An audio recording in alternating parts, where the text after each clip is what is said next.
Padayon ang pagsiyaw sa krimen sa Dakbayan sa Talisay nining buwana. Kaninang kadlawon usa ka bakeshop sa barangay San Roque ang ibiktima sa pagpanulis.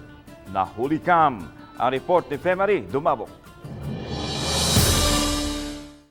Sa kuha sa CCTV footage sa bakeshop, makita nga busy pa sa pagpanglimpyo ang nagbantay sa bakeshop. Apan kalit lang miduol og dayong tion sa armas ang lalaking nag-t-shirt og itom. Nag-short og maong, nagkaw og nagsulob og face mask. Sunod usab dayong makita kining pagsud sa laing lalaki nga nagpuwa og t-shirt, gray nga kalo og pants.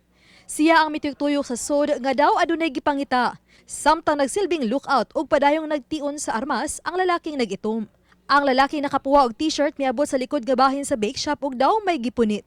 Nakuha sa mga suspetsado ang 390 pesos nga halin og cellphone sa biktima nga mobalor sa dulan 4,000 pesos. Mato ni Police Lieutenant Colonel Randy Caballes nga maayo na lang nga nahipos ng daan sa biktima ang halin sukad pa sa sayong gabi.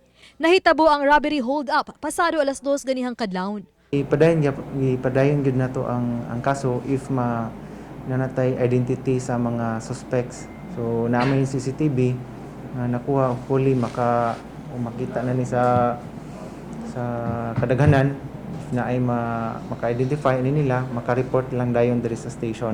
Ipasusi ni Caballes kung mamahimo bang padak-an ang kuha sa CCTV footage aron maklaro og mailhan ang mga suspetsado. Padayon usab ang follow-up operation sa kapulisan sa mga suspect sa likod sa usa ka mall sa may barangay Tabunok nga nahuli kam sa CCTV ang ilang pagsibat.